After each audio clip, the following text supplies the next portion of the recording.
내가 악을 행하여 그를 잊음으로, 이런 제목으로 신명기 강의를 이어가겠습니다.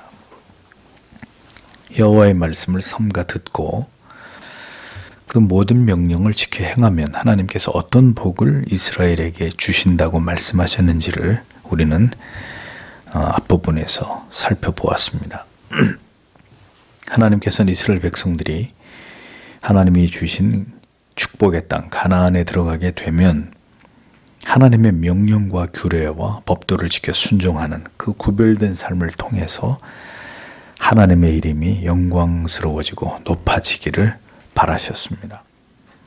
그러니까 하나님을 영화롭게 하는 일은 모든 하나님의 백성들의 존재의 이유이고 그들이 살아가는 삶의 내용이어야 한다라는 것을 성경은 우리들에게 분명하게 가르쳐주고 있습니다. 세상에서 잘 사는 것만이 목적이 아니라 우리가 살아가는 삶의 그 중심과 내용을 볼 때 그렇게 살아가는 이유가 바로 살아계신 하나님을 경외하기 때문임을 신자는 세상에 나타내야 될 사명이 있습니다. 그것이 성도로 살아가는 이유이고 목적이라는 것을 진리는 우리에게 분명하게 교훈하고 있는 거죠. 그리스도인으로 산다는 것, 하나님의 자녀로 산다는 것, 뭘 통해서요? 그의 명령과 법도와 계명을 지켜 살아가는 그 순종의 삶을 통해서. 이게 핵심이라는 겁니다. 신자는 수단과 방법을 가리지 않고 우리가 원하는 것을 이 땅에서 얻는 것에 목적을 둔 삶이 아니라 거짓과 기만과 속임이 가득 찬 세상에서 하나님 앞에서 두렵고 떨림으로 정직하고 진실되게 이웃을 사랑하는 삶을 살아가는 것이 그가 사는 목적과 사명이 되어야 한다는 것입니다. 아무리 강조해도 지나치잖아요. 그리스도인으로 살아가는 것. 그래서 구원받은 은혜와 감격 속에 그러한 삶을 살아가는 자에게 그것에 마음과 뜻을 둔 자들에게 하나님은 어떻게 하십니까? 약속하신 대로 그들을 먹이고 입히고 살아가게 하고 그들의 모든 출입을 지키고 그들의 모든 필요를 공급해 주심을 약속하고 계시는 것입니다. 자, 그렇다면 이제 그 반대의 경우에 관해서도 성경이 하나님께서 우리에게 말씀하시는 바를 우리가 살펴보아야겠죠. 자, 오늘 이제 읽은 이 말씀 이후로 긴 말씀이 바로 이제 그것을 보여주는 것입니다. 자, 15절에서 19절을 다시 보십시오.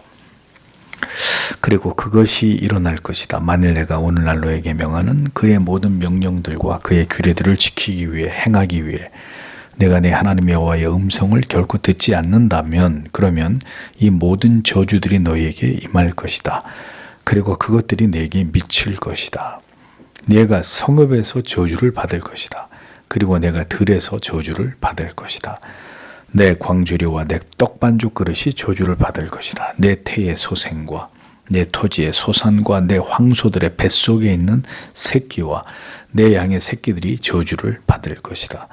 내가 들어올 때 내가 저주를 받을 것이다. 그리고 내가 나갈 때 저주를 받을 것이다. 이렇게 기록되어 있습니다. 자, 그러니까 이 내용은 28장 1절에서 6절에 기록된 하나님이 말씀하신 순종에 대한 축복의 말씀을 모두 뒤집는 내용입니다. 하나님께서 이스라엘이 하나님께 순종할 때 주시겠다고 약속하신 그 모든 복이 그 언약을 깨뜨리고 하나님께 불순종할 때 반드시 이제 반대로 총체적인 저주로 이스라엘에게 임하게 됨을 말씀하고 있는 것이죠. 하나님을 경외할 때 임하게 되는 총체적인 모든 삶에서의 복이 하나님을 버리고 그 계명을 어김으로 죄악을 행할 때는 역시 삶의 모든 부분에 하나님의 저주가 임하게 된다. 이것을 하나님이 분명하게 경고하고 계시는 것입니다. 자, 그런데 여기서 우리가 이제 중요하게 살펴봐야 될 부분이 이것입니다. 일반적으로 히브리어에서 저주를 의미하는 단어는 칼랄이라는 단어예요. 칼랄. 이건 이제 가볍게 여김을 뜻하는 것입니다. 그러니까 저주라는 게 뭐냐면 하나님의 저울에 가볍게 여겨지는 거예요. 즉 전혀 중요하지 않은 존재로 전락되는 것입니다. 그게 저주예요. 하나님이 전혀 중요한 가치로 여기지 않는, 그러니까 재앙을 받든지 뭐 멸망을 당하든지 뭐 어떤 고통을 당하든지 전혀 하나님이 중요하게 여기지 않는 존재가 되는 것, 상관하지 않는 존재가 되는 것, 그게 저주거든요. 히브리어의 개념에.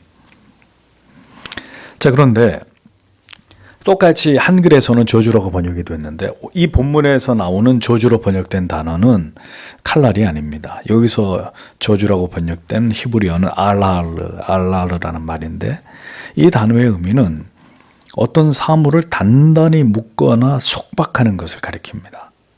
자, 그러니까 여기서 저주의 의미는 더 이상 자유롭지 못한 상태로 속박하고 이렇게 묶는 걸 말해요. 잘못한 사람을 옥에 가두는 것처럼 이렇게 꽉 속박하는, 묶어서 움직이지 못하게 자유를 빼앗아가는 것을 의미합니다. 더 나아가서 그렇게 하는 이유가 뭐냐? 사람을 옥에 가두는 이유가 뭐예요? 몸을 끈으로 묶는 이유가 뭐죠? 그 사람이 잘못을 했기 때문에 그것을 교화시키고 교정하고 벌을 주는 거잖아요. 그러니까 잘못된 모든 것들을 교정하고 정화시키는 이런 차원에서의 저주란 말입니다. 그러니까 앞에 저주는 그냥 아주 무가치하게 여겨서 죽든지 멸망당하든지 개의치 않고, 그래서 결국 그렇게 그 대상이 재앙을 받아서 멸망당하는 것을 개의치 않을 만큼, 그러니까 완전히 무관심한 것을 뜻한다면 오늘 본문에서 말하는 저주는 그런 뜻이 아니라 교정의 의미가 있는, 그에게 그런 속박과 자유를 빼앗아감과 모든 것들을 어렵고 불편하게 만들어서 그로 하여금 그 잘못된 것으로부터 돌이키게 하기 위한 그런 목적에서의 저주다라는 것을 우리가 알아야 하는 것이죠. 하나님의 명령과 율례와 계명을 지키지 않고 불순종하게 되므로 이스라엘이 당하게 되는 모든 저주는 그들을 모두 가볍게 여겨서 그들의 존재를 멸망에 처하게 하는 것이 아니라 철저하게 이스라엘에 대해서 그들의 죄와 허물을 깨닫도록 하기 위해서 전방위적으로 그들의 삶에 압박을 가하고 고통을 가해서 그들의 영혼과 육체를 속박하심으로 결국은 죄를 회개하고 돌이키게 하기 위한 하나님의 저주이다라는 것을 알 수 있습니다. 우리는 그래서 저주라고 하면 무조건 하나님께로부터 버려짐을 생각하는데 일반적인 저주는 그렇습니다. 그러나 선민 이스라엘의 경우에는 철저하게 죄를 깨닫게 하기 위한 차원에서의 교정, 즉 죄를 이끌어내어서 다시 하나님께로 돌아오게 하기 위한 그런 차원에서의 저주다라는 것을 우리가 분명히 알아야 하는 것이죠. 그러니까 그런 차원에서 하나님의 저주는 또 다른 사랑의 매와 채찍이 된다라는 것을 우리가 이해할 필요가 있는 것입니다. 죄로 인해서 지불해야 될 모든 하나님의 저주는 이제 예수 그리스도의 대속하신 은혜 속에서 모두 소멸이 되었습니다. 율법의 모든 저주에서 그리스도께서는 우리를 속량하셨습니다. 그러므로 불순종에 대한 모든 저주는 이제 그리스도 안에서 우리에게 임하지 않는다라는 거죠. 그리스도 예수의 구주되심을 믿고 그 앞에 나아가 우리의 모든 죄와 허물과 하나님께 불순종한 죄를 회개할 때 모두 그리스도의 대속하심 속에서 우리는 하나님의 저주를 피할 수 있는 그런 존재가 된 것입니다. 그러나 우리가 잊지 말아야 할 것은 우리가 죄를 짓고 하나님과 멀어졌을 때 우리가 피할 것은 오직 예수 그리스도 십자가뿐임에도 불구하고 우리가 강팍하고 어리석어서 죄를 회개하지 않고 거듭 어리석은 고집으로 하나님께 대해서 불순종하면서 그릇된 길로 행한다면 하나님은 우리를 사랑하시기 때문에 어떻게 하실 수 있느냐? 우리를 징계하실 수 있단 말입니다. 이스라엘이 불순종함으로 당한 저주가 그들을 멸하기 위함이 아니라 그들을 속박해서 그 고통을 통해서 돌이켜 회개하기 위함이듯이 오늘 우리에게 임하는 징계도 우리가 예수 그리스도 앞에 나아가서 우리의 죄를 회개하면 되지만 만약에 우리가 계속 불순종하고 고집스럽게 어리석고 미련해서 하나님을 멀리하면서 하나님의 뜻에 순종하지 않고 돌이키지 않을 때 회개하지 않으면 하나님의 뜻 가운데서 우리가 하나님의 징계를 받는 일이 일어날 수도 있다는 겁니다. 그래서 히브리서 12장 8절은 이렇게 말씀하는 거죠. 징계는 다 받는 것이오늘 너희에게 없으면 사생자요 참 아들이 아니니라. 아둔에서 못 깨닫고 하나님께 돌아가지 않으면 매를 맞는 겁니다. 그럼 매를 맞기 싫으면 우리가 하나님 앞에 진실된 회개로 나아가야 되는데 이제 그러면 뭐가 문제겠어요? 근데 회개할 마음도 없고 하나님께 은혜를 구하는 마음도 없고 강팍해질 대로 그 마음과 영혼이 강팍해져 버리니까 결국은 하나님께 사랑의 매를 맞을 수밖에 없는 상황이 되는 거 아니겠습니까? 하나님의 자녀들에게 징계는 바로 죄를 깨닫게 하고 하나님께로 돌이키게 하기 위한 회개를 목적으로 하는 징계입니다. 그러므로 성도에게 멸망케 하는 하나님의 저주는 분명히 존재하지 않는다라는 것을 여러분들은 기억하실 필요가 있습니다. 신명기에서 말씀하고 있는 이스라엘에게 임하는 모든 저주는 그러한 측면에서 하나님의 매로, 징계로, 채찍으로 보아야 한다라는 것을 기억하면서 계속 말씀을 보도록 하겠습니다. 20절에서 22절.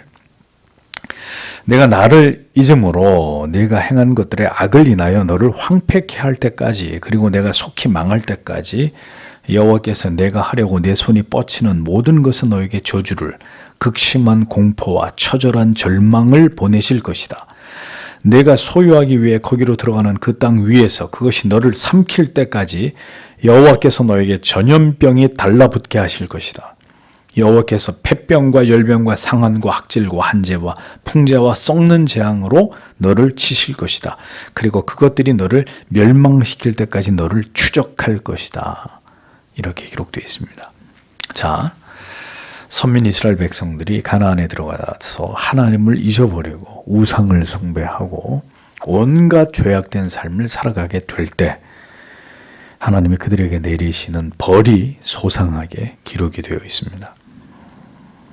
하나님이 하나님을 버리고 악을 향하는 자기 백성들을 막으시고 그들을 돌이키려고 하실 때 얼마나 두려운 일들이 일어나게 되고 그것이 얼마나 큰 고통으로 우리에게 임하게 되는지 성경은 그것을 잘 보여주고 있습니다. 결코 돌이키지 않을 때, 하나님께로 돌아오지 않을 때 하나님이 가하시는 징계는 매우 두려운 것으로 임하게 됨을 성경은 말씀합니다. 자, 보세요. 손으로 하는 모든 일들에 저주와 공구와 견책을 내리신다 이렇게 말씀합니다. 70인역에서는 저주를 가난과 궁핍으로 번역했습니다. 그러니까 하나님의 저주가 뭘로 오느냐? 가난으로 찾아오는 거예요. 가난. 또 공구라는 말, 매우 극심한 두려움, 공포를 의미합니다. 공포. 늘 사는데 두려워요. 두려움이 가시질 않아요. 뭐 때문에 두려운지 모르겠지만 늘 두려워요. 또 혼돈이나 환란이라는 의미로 이 공구란 말도 사용이 되는데 70인역에서는 또 굶주림으로 번역되기도 했습니다. 그 다음에 견책이란 꾸짖음, 진노 혹은 파멸이라는 의미예요. 자, 그러니까 신자의 정체성을 잃어버린 채로 하나님을 멀리하면서 헛된 것을 도모하며 살아갈 때 하나님은 그 백성들에게 이러한 징계를 내리시는 하나님이시다. 성경은 분명하게 말씀합니다. 결국 하나님을 잊어버리고 물질과 탐욕에 눈이 멀어 살아갈 때 하나님은 반드시 그 백성들을 돌아오게 하시기 위해서 강력한 징계를 가하시는 아버지시라는 것입니다. 우리의 모든 삶을 압박하시고 그로 인해서 궁핍과 혼돈과 두려움과 급기야 파멸로까지 우리를 이끄실 수 있는 분이 하나님이시라는 거죠. 예. 자, 그러니까 성도가 한 시대를 살아가면서 가정적으로나 사회적으로나 국가적으로 자, 우리에게 지금 이런 어려움이 우리에게 찾아오고 있다라면 정치인들이 정치를 못해서 이렇구나 이렇게 생각하는 것은 1차원적인 생각이라는 거예요. 세상이 왜 이렇게 혼란과 혼돈과 죄와 타락과 부패가 만연할까? 왜 세상이 이렇게 살기 점점 어려워질까?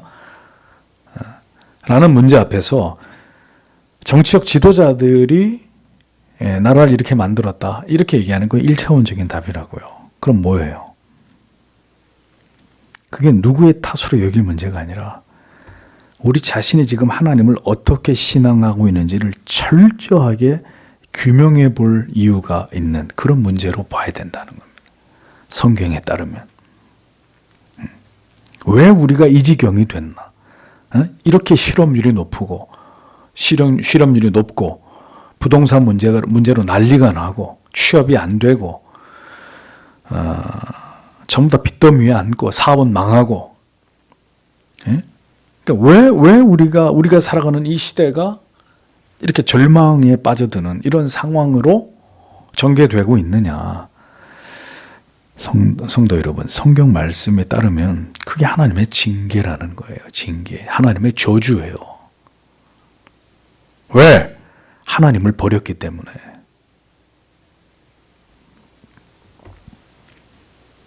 이 모든 일들이 악인들에 대한 하나님의 심판이거나 아니면 하나님을 떠난 백성들을 향하신 하나님의 진노이거나 저는 둘 다라고 생각해요. 이 시대를 보면. 세상도 악할 대로 악해졌지만 성도도 썩을 대로 썩었거든요. 교회도 마찬가지고. 답이 없어요. 이제는 하나님 앞에 두드려 맞는 거 외에는 답이 없다고요.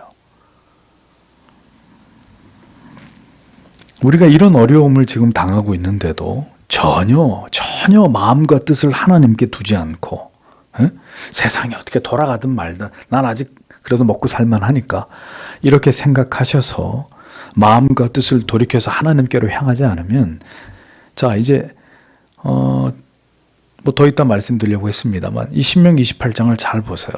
축복이 훨씬 많아요. 저주가 훨씬 많아요. 한눈에 보셔도 저주가 축복의 몇 배예요. 그럼 어떻게 된다는 거죠? 하나님께로 돌아오지 않는 한 철저하게 파괴된다는 거예요. 하나님이 철저하게 저주하시고 징계하시고 돌이킬 때까지 하나님 그렇게 하신다는 겁니다. 자, 이제 이건 피할 수 있는 문제가 아니에요. 그냥 뭐 어떻게 되겠지. 우리가 운명론을 믿는 사람들이 아니잖아요. 그럼 어떻게 되겠지 한다고 해서 될 문제가 아니라 이제 점점 더 큰 곡소리가 우리 입에서 나올 수밖에 없는 상황으로 간단 말이죠. 두고 보세요. 우리가 이 어려움 속에서 더 늦기 전에 마음과 뜻을 다해서 하나님께로 다시 돌아가지 않으면 지금보다 훨씬 더 어려운 상황을 여러분들이 직면하시게 된다라는 거죠.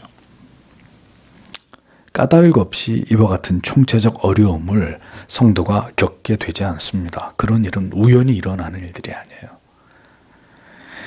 우리는 지금 점점 어려워지는 시대 속에서 살아가고 있습니다. 자연 환경도 극도로 오염이 되고 있고 경제도 심각하게 악화되고 있습니다.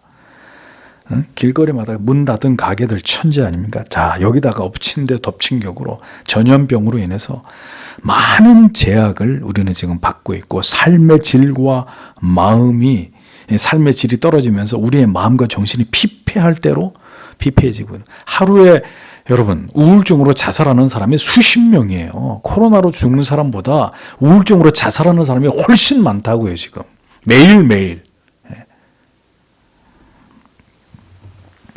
왜 이런 일들이 일어나고 있고 왜 교회와 성도들까지도 이렇게 고통을 당하고 있는 것일까요? 성경은 아주 분명하게 모든 이유를 설명하고 있습니다.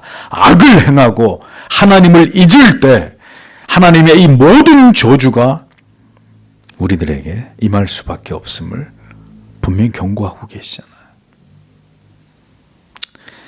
이렇게 말씀을 드려도 여전히 절대 다수의 교인들은 이런 말씀들에 눈 하나 깜짝하지 않습니다. 목사가 아무리 소리를 지르고 이렇게 말씀을 들어도 눈 하나 깜짝하지 않아요. 더 가보시자고요. 어떤 일이 일어나나. 죄가 가벼운 것이라면 여러분 하나님의 독생 성자 예수 그리스도께서 그 같은 처참한 죽으심을 당할 이유가 전혀 없으셨을 것입니다. 하나님을 멀리한 죄가 하나님을 잘못 신앙하는 어리석음이 그렇게 큰 죄가 아니라면 그토록 그렇게까지 고통당할 이유가 없을 것입니다. 여러분 잊지 마십시오. 하나님은 사랑의 하나님이신데요. 하나님이 우리를 너무 사랑하시기 때문에 우리가 하나님을 버리면 우리에게 감당기 힘든 고통과 고난을 주실 수도 있어요.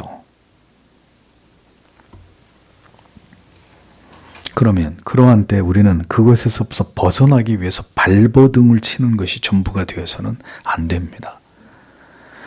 자, 이 제 말씀을 꼭 기억하십시오. 모든 재앙 같은 일들이 닥칠 때 주님 내 생명을, 우리 가족을 지켜주세요. 지금 그게 해답이 아니에요. 늦었어요. 이미 늦었다고요. 그 기도를 드리기엔 이미 늦었고, 재앙 같은 일이 우리에게 엄습한다. 총체적으로 우리가 어떻게 하나님을 신앙해 왔고 경외하는 삶을 살아왔는지를 깊이 돌아보셔야 됩니다. 형통한 날에는 기뻐하고 곤고한 날에는 생각하라. 생각하셔야 된다고요. 내가 어떻게 살아왔나, 오늘까지 하나님 앞에서 어떤 삶을 살아왔나. 자, 지금 이 시대 우리들도 마찬가지입니다. 절대 여러분 지금의 현실을, 상황을 낙관하셔서는 안 돼요. 우리는 지금 하나님께 진지하게 회개함으로 우리 안에 있는, 우리 마음속에 있는, 우리의 삶, 우리 집안에 있는 모든 우상들을 깨뜨리고 죄를 회개하고 우리를 정결케 하는 일에 힘을 모아야 합니다. 모든 미움과 분노와 시기와 질투와 음란과 탐욕과 쾌락을 버리고 겸비함으로 하나님께로 돌아가야 합니다. 다시 그리스도의 십자가 앞으로 나아가 철저하게 우리의 죄를 자복하고 회개하는 일이 필요합니다.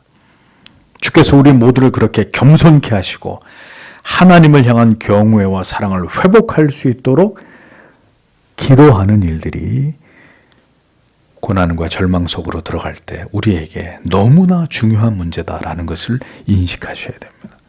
하나님 여기서 살려주세요, 건져주세요, 피하게 해주세요. 그게 답이 아니라 총체적 회개. 그래서 아직도 멀었다는 거예요. 아직도. 작은 교회를 목회하고 있는 목사이지만 우리 교회를 볼 때 한국 교회까지 필요 없고요. 우리 교회만 봐도 아직도 이 상황을 제대로 인식하는 성도님들은 절반이 되지 않는다. 목사는 그렇게 생각합니다. 아직도 이 사태를 정확히 영적으로 인식하시고 그것 때문에 깨우시려고 하는 분들은 교회 안에 소수에 지나지 않는다. 주께서 우리 모두를 그렇게 겸손케 하시고 하나님을 향한 경외와 사랑을 회복할 수 있도록 기도하는 일들이 우리에게 지금 너무나 중요하다는 것을 인식하셔야 됩니다. 그런데 안 된다고요. 오늘도 보세요. 빈자리를. 안 돼요. 결국은 아플 만큼 아파야 돼요. 뼈가 부러지고 살점이 뜯겨져 나가고 밤잠을 이루지 못하는 고통이 엄습해야 아이고 하나님, 그제서야 손을 모으고 무릎을 꿇게 돼요. 그게 어리석은 우리예요. 하나님의 진노하심은 우리의 육체를 상하게 하시기까지 우리에게 나타날 수 있습니다.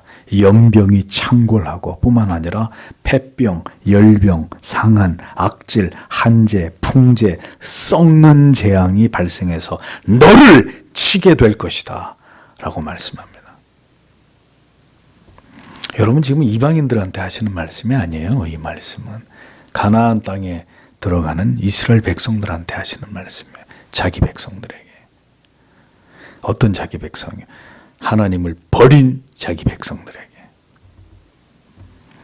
여호와께서 내 몸에 열병이 들게 하사, 이렇게 번역된 부분의 원문은 여호와께서 너에게 전염병이 달라붙게 하실 것이다 라는 의미로 하나님이 의도적으로 전염병을 창궐해서 너에게 딱 달라붙게 한다.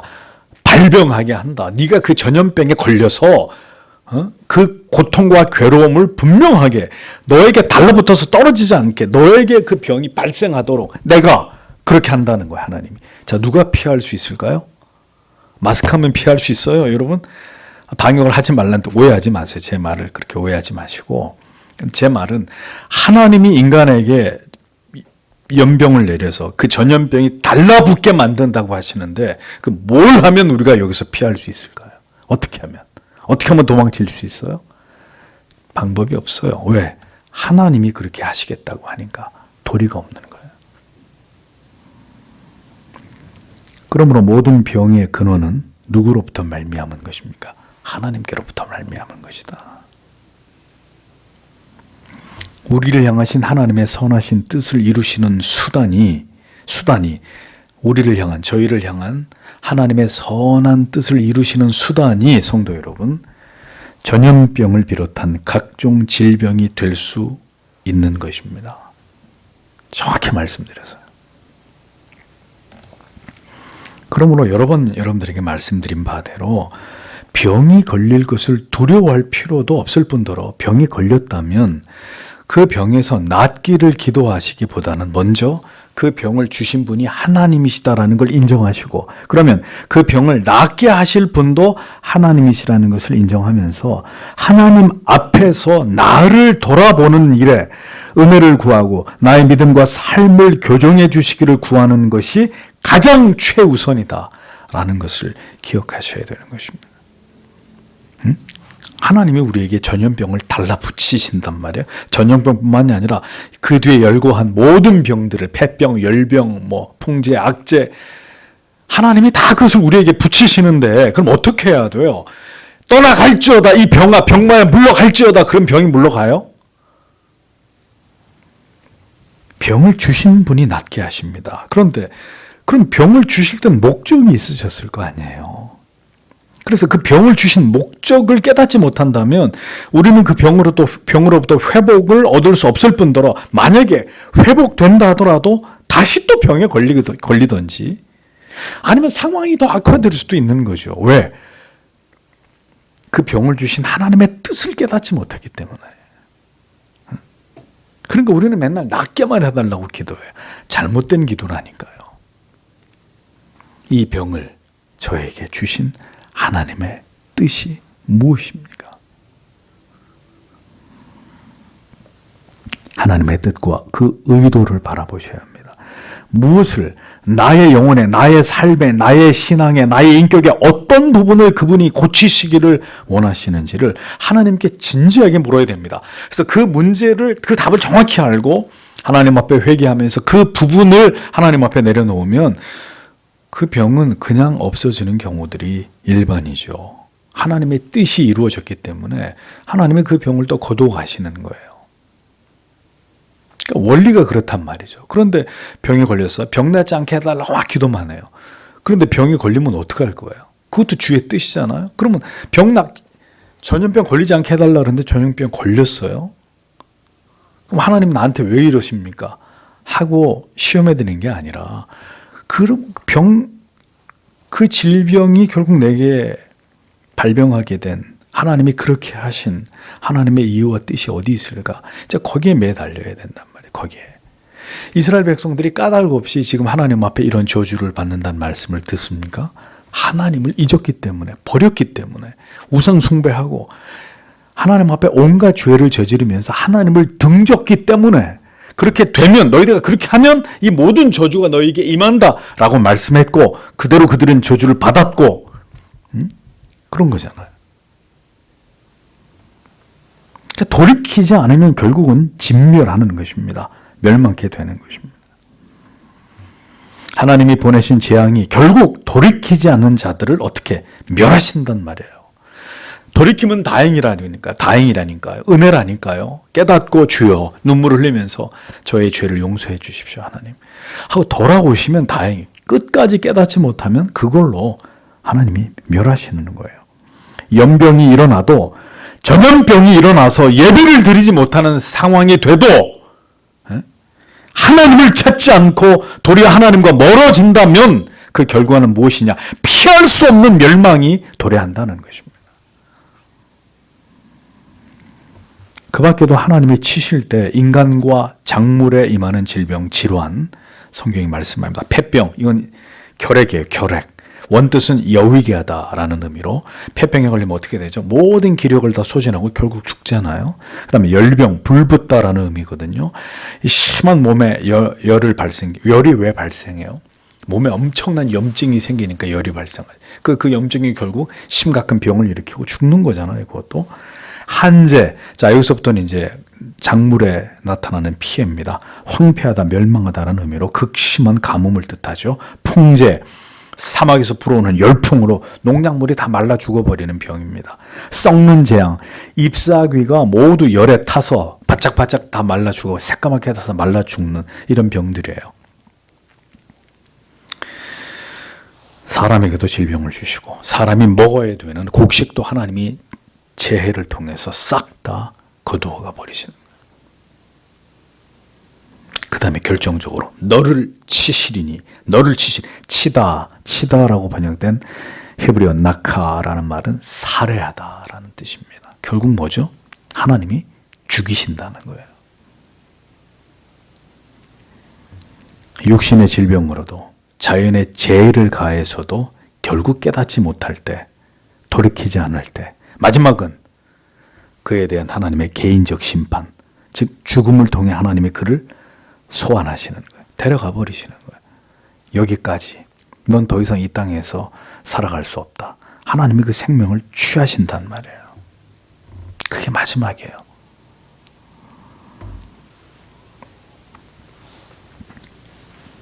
돌이키지 않고 무지함 속에서 하나님을 멀리한 채로 그릇된 신앙과 삶으로 일관할 때 먼저는 하나님이 질병으로 그를 대하실 수 있습니다. 먼저는 전염병, 질병으로 그를 칩니다. 그 다음에 작물이 다 죽어버리듯이 그 사람이 하는 모든 일들마다 잘 되지 않는, 망하는 징계를 가하실 수도 있습니다. 그래서 마음을 낮추어 겸손하게 만들어서 하나님께로 돌아오라는 사인을 계속 보내시는데도 끝끝내 돌이키지 않아요. 목을 꼿꼿이 세우고 어디 누가 이기나 해보자. 나는 절대로 하나님께 돌아가지 않는다. 이러면 하나님의 마지막 결정은 그의 생명을 하나님이 취해 가시는 것, 그의 남은 인생의 모든 시간을 빼앗아 가시는 것입니다. 그것이 하나님의 뜻이라면 누구도 막을 수 없고 그 시간을 늦출 수 없는 것입니다.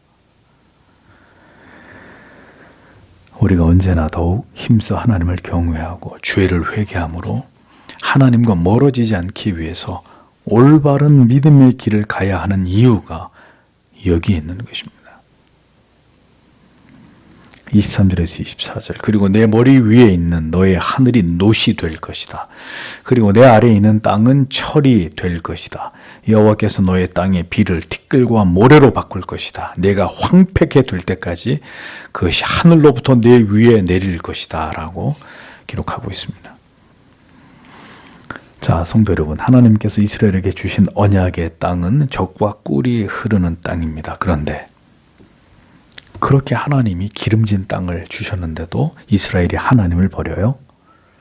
하나님을 버린다고요. 그럼 어떻게 돼요? 하늘이 노시 돼 버린다. 땅이 철이 된다. 무슨 뜻일까요? 하늘이 노시 된다. 하늘이 노스로 막은 것처럼 절대로 하늘에서 비가 오지 않고 땅이 철로 뒤덮인 것처럼 뭘 해도 그 땅에서 소산물이 나오지 않는 저주를 의미하는 거죠.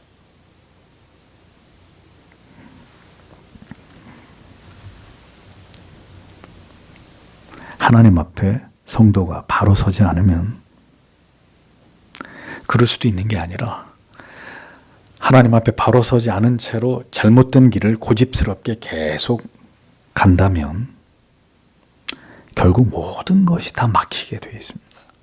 그가 하나님의 자녀일 때, 하나님의 자녀가 아니면 상관없어요.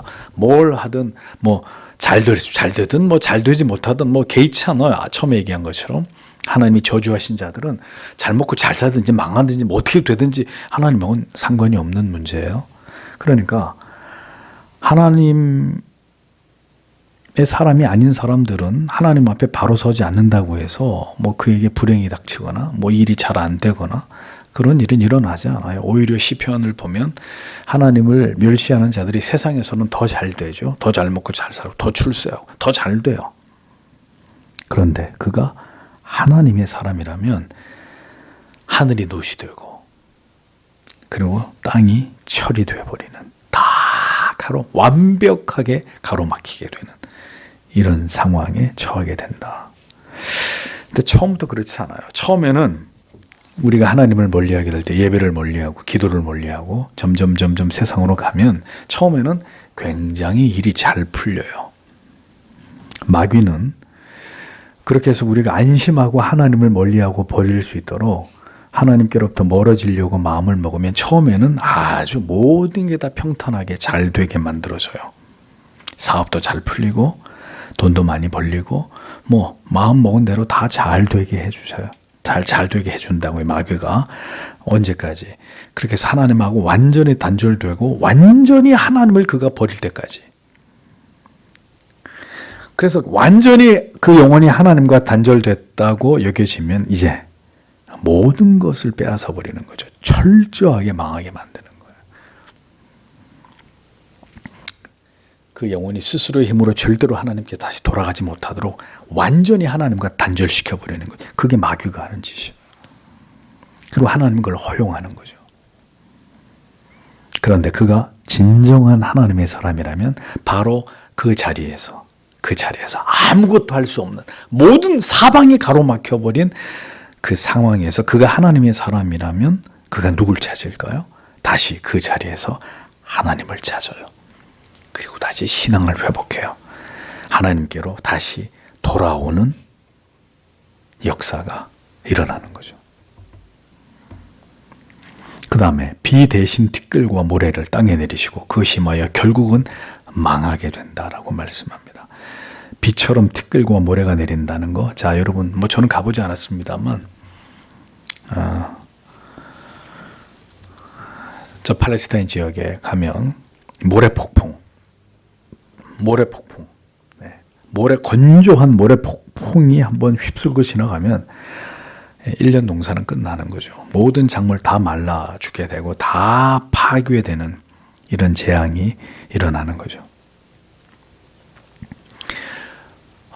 코로나로 인해서 새롭게 사업을 시작하신 분들, 사업을 잘 하시던 분들 어떻게 되셨어요? 안 그러신 분도 있겠지만 코로나라고 하는 이런 악재가 터질 거라는 걸 전혀 생각지 못하고 어떤 사업들을 막 추진했던 분들, 또 사업을 잘 하고 계시던 분들 대부분 심각한 타격을 입었죠. 그러니까 전혀 자기들의 미래에 내가 지금 뭔가 엄청난 사업 구상을 해가지고 이제 드디어 짠 하고 이제 뭔가 이걸로 큰 이제 사업이 잘 돼서 돈을 벌 거라고 생각했는데 문을 딱 여는 순간 재앙 같은 일이 벌어지면서 곧바로 천길낭떠러지로 떨어지게 되는 자 이런 일들이 일어나지 않습니까? 실제로 우리가 사는 이 세상에서도. 그러니까 하나님께서는 오늘도 우리는 수만 가지 생각을 하고 계획을 세우고 잘 되겠지, 이제 잘 될 거, 이렇게 하면 성공하고 수만 가지 계획을 세우고 그걸 추진한단 말입니다. 부푼 꿈을 안고 잘 될 거라고 믿고. 근데 하나님이 그게 아니라고 하시면 그 모든 우리의 도모가 수포가 되어버리는 거죠. 사라져버리는 거예요. 철저하게 막혀버리는 거죠. 하나님이 그렇게 우리의 뜻과 계획을 좌절시키는 게 그분의 뜻이라면 아무 소용없어요. 뭐 경영의 귀재, 뭐 천재, 뭐 누가 와서 사업을 한다 그래도 하늘이 노시 되고 땅이 철이 된다. 답이 없는 거예요. 이래도 하나님을 두려워하지 않고 하나님께 백기투항을 하지 않는다? 그럼 그 사람은 하나님의 사람이 아닌 거죠. 그 사람은 하나님의 사람이 아니에요. 뭘 의미하느냐? 하나님을 경외하고 사랑하고 하나님의 법과 계명과 규례를 따라서 성도의 삶을 이 땅에서 살아가라는 것입니다. 하나님을 의지하고 성별된 하나님의 자녀로 그의 계명과 율례와 법도를 지키면서 이 땅을 살아가라는 것입니다. 우리는 성공이 목표가 아니라 성별이, 거룩이 하나님의 뜻을 따라 하나님의 명령을 따라서 살아가는 것이, 그래서 하나님을 영화롭게 하는 것이 우리의 삶의 목표란 말이에요. 여러분들에게 뭐 수도 없이 말씀드렸습니다. 우리가 사는 목적은 성공이 아니다. 이 세상에서의 성별이다. 성별. 세상 사람들과 모든 것에 있어서 구별된 그들이 가는 길로 우리는 절대로 가지 않는, 하나님께서 이처럼 집요하게 모든 재앙과 징계의 내용들을 아주 구체적이고 세밀하게 열거하시는 이유가 무엇 때문일까요? 왜 축복은 짧게 말씀하시는데 하나님의 온갖 종류의 저주는 이토록 상세하게 아주 세부적으로 하나님이 그렇게 열거하시는 이유가 뭘까요? 그만큼 어리석은 인간이 하나님을 떠나 죄를 행하기에 무지하고 담대하기 때문입니다. 그리고 믿지 않는 거야. 에이, 설마, 에이, 뭘 그런 일이. 응? 귀담아 듣지 않거든요.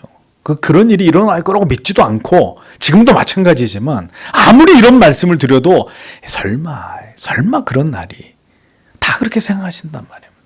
전혀 따갑게 듣지 않아요. 이런 말씀을 들으면서 두려워하지도 않는다고요.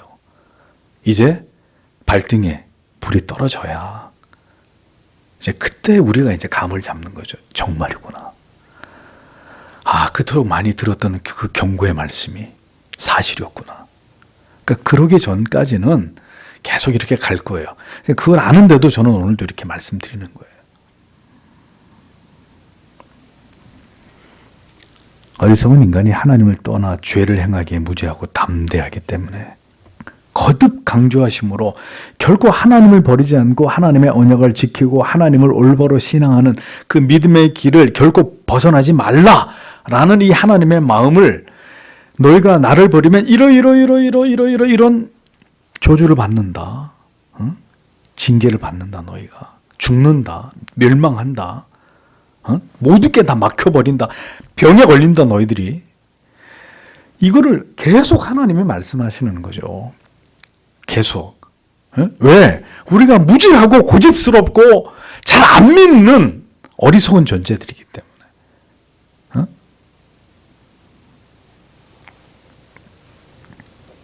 인간이 하나님을 떠나 죄를 행하기에 무지하고 담대하기 때문입니다. 그러니 이것을 계속 강조하시면서 날 버리면 안 돼. 너희들은 내 언약을 지켜야 돼.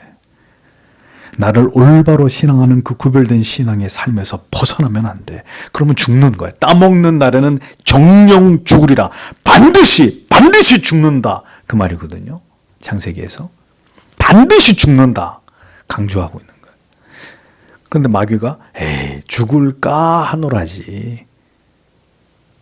여전히 우리가 이렇게 둔감한 거예요. 시대가 이렇게 흘러가는데도 우리는 에이, 설마 그런 일이, 누가 아담과 하와의 후회 아니라 할까봐. 하나님은 반드시 죽는다. 반드시 그런 미래가 널 기다리고 있다. 네가 죽는다. 이렇게 말씀하시는데도 에이, 설마 이러다 좋아질 거야. 뭐 별일이 있으려고.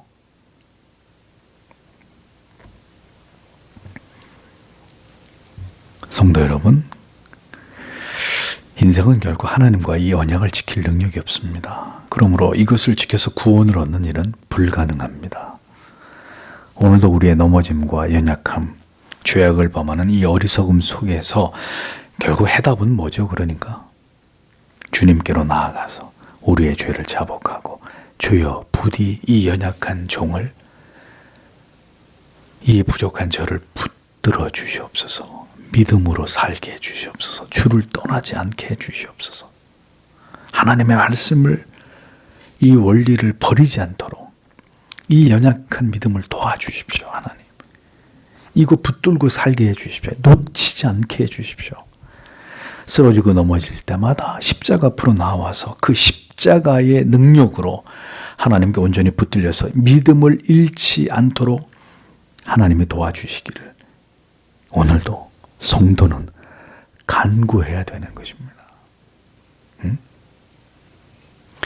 여러분들이 이 많은 말씀을 들으셨어도, 이 많은 교리를 설교 장로교에 나오셔서 배우셨어도 여러분들의 삶이 바뀌지 않는 이유, 여러분들의 믿음이 더 강해지지 않는 이유, 기도가 없거든요.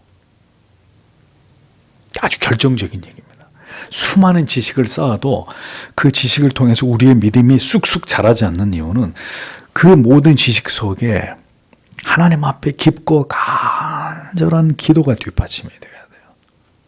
근데 기도가 없단 말이에요. 이 시대에 그리스도인들에게. 그러니 머리는 가분수처럼 큰데 기도가 없으니 그 지식으로 내가 바뀌어요? 안 바뀐단 말입니다. 그러니 계속 지루한, 더하지도 않고 덜하지도 않은 그 상태가 지루하게 이렇게 지속될 뿐인 거예요. 아는 건 많은데 바뀌는 건 아무것도 없고, 아무것도 안 바뀌니까 맨날 비판만 하고 정죄만 하고.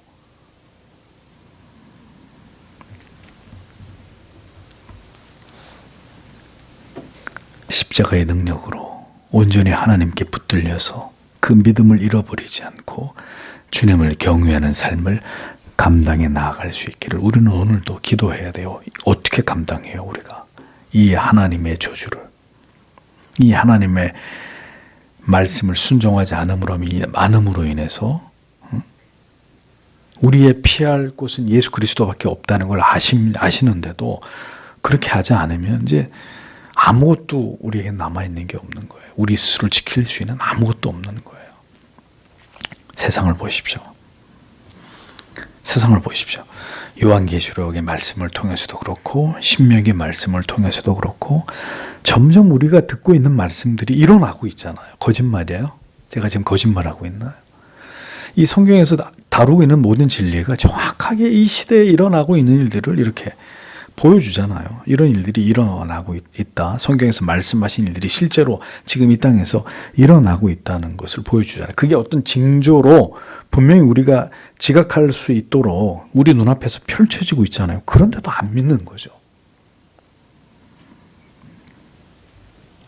점점 이와 같은 일들이 하나님의 백성들이 하나님을 버릴 때 일어날 것이라고 말씀하신 일들을 우리가 이렇게 이제 하나씩 둘씩 보게 되는데도 교회와 성도를 향한 하나님의 뜻이 무엇인지에 대해서 관심이 없다면 그 사람은 정말 위험한 사람이에요. 그리스도의 사람이 아닐 수도 있어요. 계속 그 자리에 그러고 있으면. 오늘도 우리가 모두 주께로 돌아갈 수 있기를 그 오래전에 하나님을 뜨겁게 사랑했던 하나님의 사람들처럼 우리도 그렇게 하나님을 경외하고 사랑하고 성도와 교회를 사랑으로 섬길 수 있는 그 믿음, 그 뜨거운 은혜를 하나님 우리에게 부어주시기를. 이 신명기에서 말씀하고 있는 축복과 저주를 대하면서 다시 한번 여러분 우리의 마음에 이 말씀이 의미하는 바를 깊이 새기시면서 뭘 위해서 기도해야 되나? 이 시대에 나는 하나님의 자녀된 나는 뭘 위해서 지금 하나님 앞에 기도하고 어떤 삶의 타협 불가의 분명한 목표를 세워놓고 그것을 향해 달려가야 되나? 오늘도 이 말씀을 듣는 성도 여러분 깊이 그리고 진지하게 그것을 생각하시고 하나님 앞에 이 밤에도 간절히 기도하는 우리가 되기를 소원합니다. 기도하고 돌아가도록 하겠습니다.